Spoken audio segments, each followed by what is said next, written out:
Have you ever stopped to think that the intimate conversation you had last night with your partner, whispering secrets in the dark, might have been heard by algorithms that now know more about your fears than you do yourself? Or that the profession you studied for years, in which you invested your identity and dreams, might simply cease to exist within a decade? Perhaps you imagine these changes are gradual, that there will be time to adapt, that the essential things of human life will remain untouched. But the uncomfortable truth we need to face is this: we are living in the last century of human experience as we have known it for millennia, and everything you consider most sacred and permanent in your existence is being systematically transformed or eliminated by forces we barely comprehend. I am not talking about superficial or temporary changes. I am talking about the extinction of entire categories of human experience that have existed since the emergence of our species. Romantic love as we know it, parenthood as a unique experience, death as a definitive event, work as a source of purpose, privacy as a fundamental right, even reality as a shared concept are being rewritten by technologies that evolve exponentially faster than our ability to understand or control them. Throughout all of human history, each generation could look at the previous one and recognize the basic contours of what it meant to be alive. A medieval peasant and a 19th century industrial worker shared much more than we imagine. Both knew hunger, cold, physical pain as inescapable realities. Both experienced love as a mixture of passion and practical necessity. Both understood death as an absolute horizon that gave meaning to choices.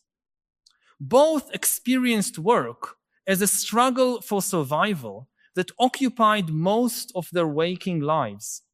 Even with all the technological transformations of recent centuries, these fundamental elements of human experience remained surprisingly stable.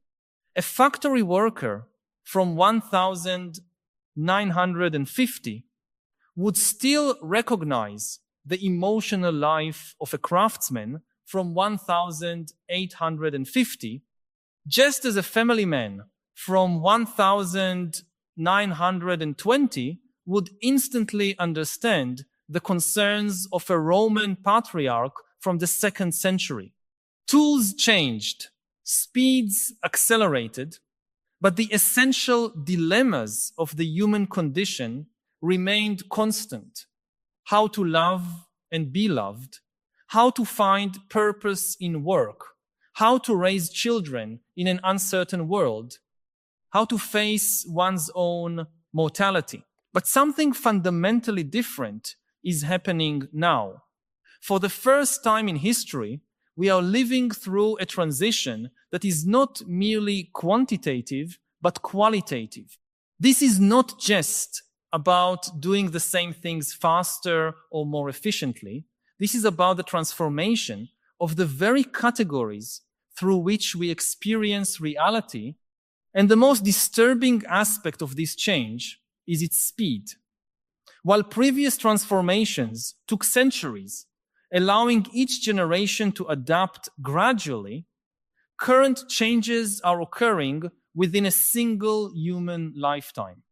You who were born in a world where love letters were written by hand and delivered personally, now live in a reality where algorithms analyze your text messages in real time to determine whether your relationship will last.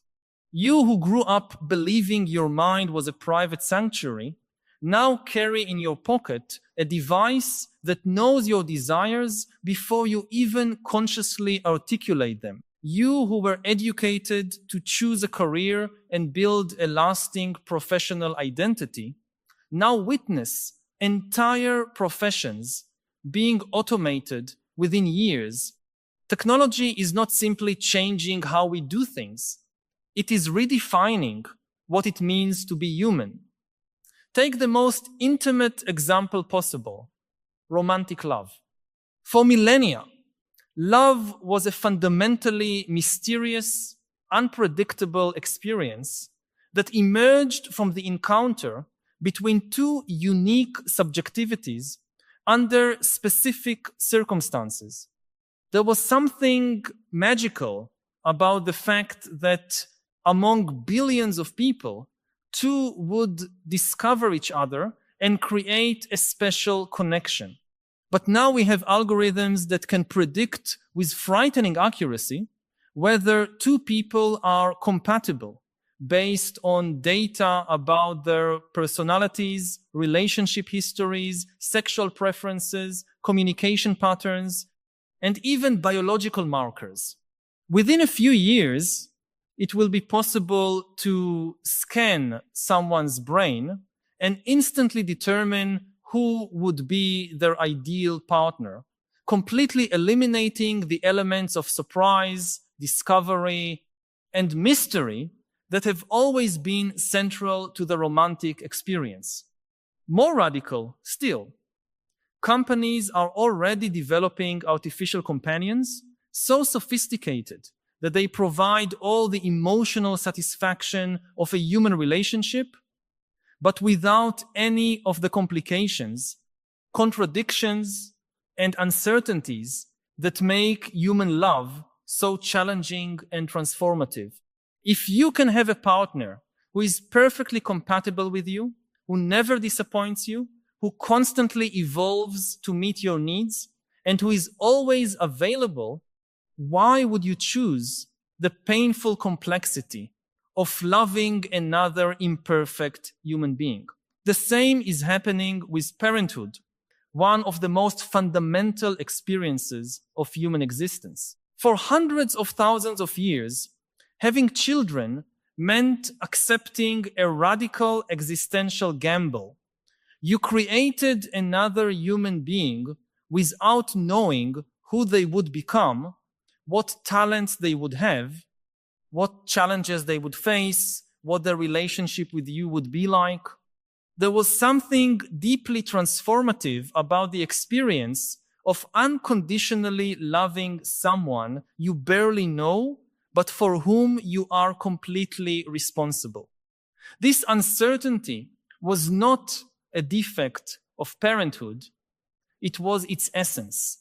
But now we have gene editing technologies that allow parents to choose not only their children's physical appearance, but also their cognitive abilities, emotional predispositions, and even personality traits.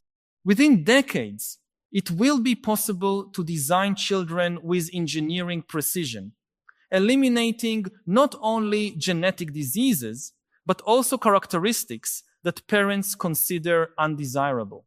If you can guarantee that your child will be intelligent, beautiful, healthy, optimistic, and successful, why would you leave anything to chance?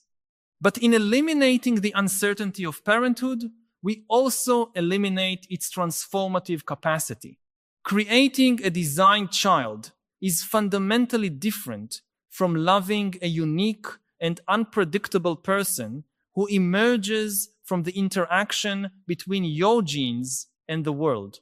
Even our relationship with death, which has always been the absolute horizon that gave urgency and meaning to our choices, is being revolutionized. Death has always functioned as the great equalizer. No matter how rich, powerful, or intelligent you were, everyone faced the same final destiny. This certainty of mortality was not just a biological fact. It was the condition that made life precious. We knew our time was limited, so each moment, each relationship, each experience had special weight. But now we have technologies that promise to extend human life indefinitely, and eventually eliminate aging completely. Companies are investing trillions in research to cure death as if it were just another disease. If we succeed, if we can really live forever, how will this transform our experience of being alive? If you have all eternity ahead of you, what urgency is there in saying, I love you today? What importance does this conversation, this moment, this choice have if you will have infinite other opportunities? Immortality may be humanity's ultimate dream, but it may also be the end of what makes human life meaningful.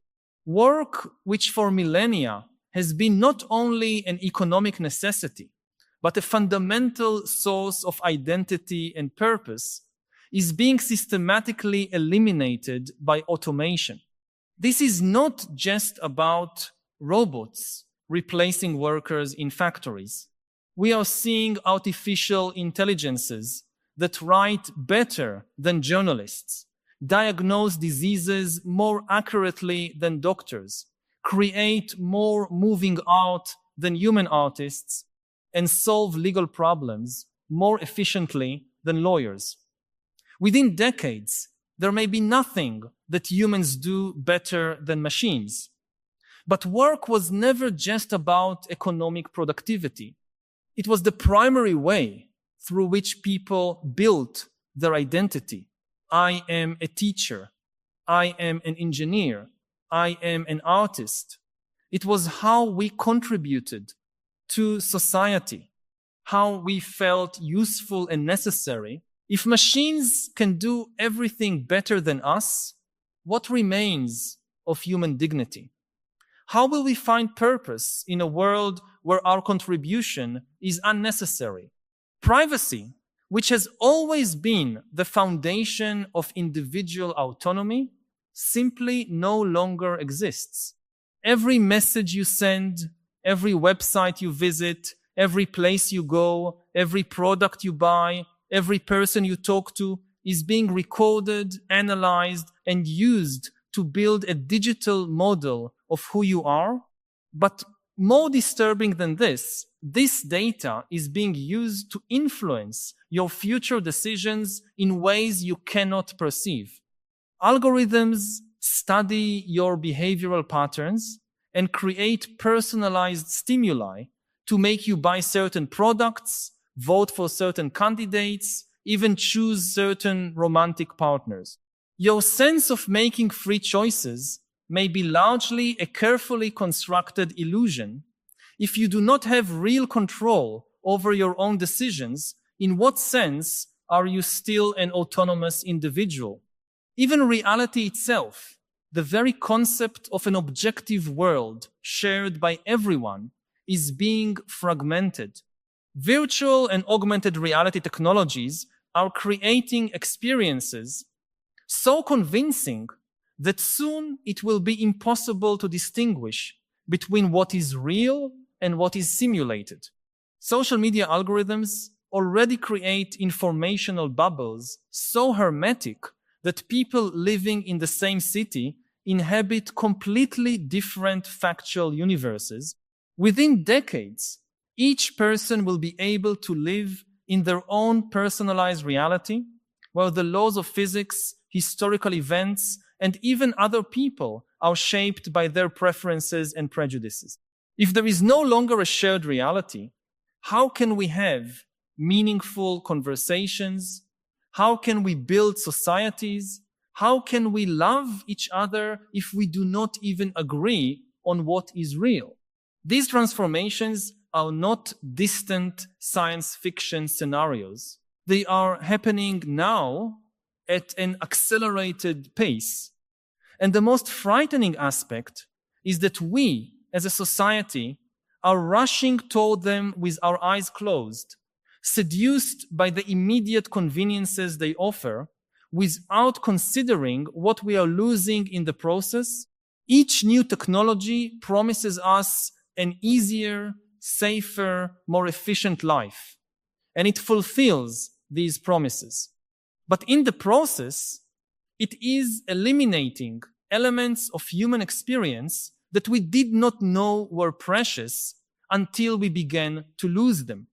The struggle for survival that always gave urgency and purpose to life, the uncertainty that made each discovery exciting, the mortality that made each moment precious, the need to work that gave us a place in the world, the privacy that allowed us to be truly ourselves, the mystery that made love magical.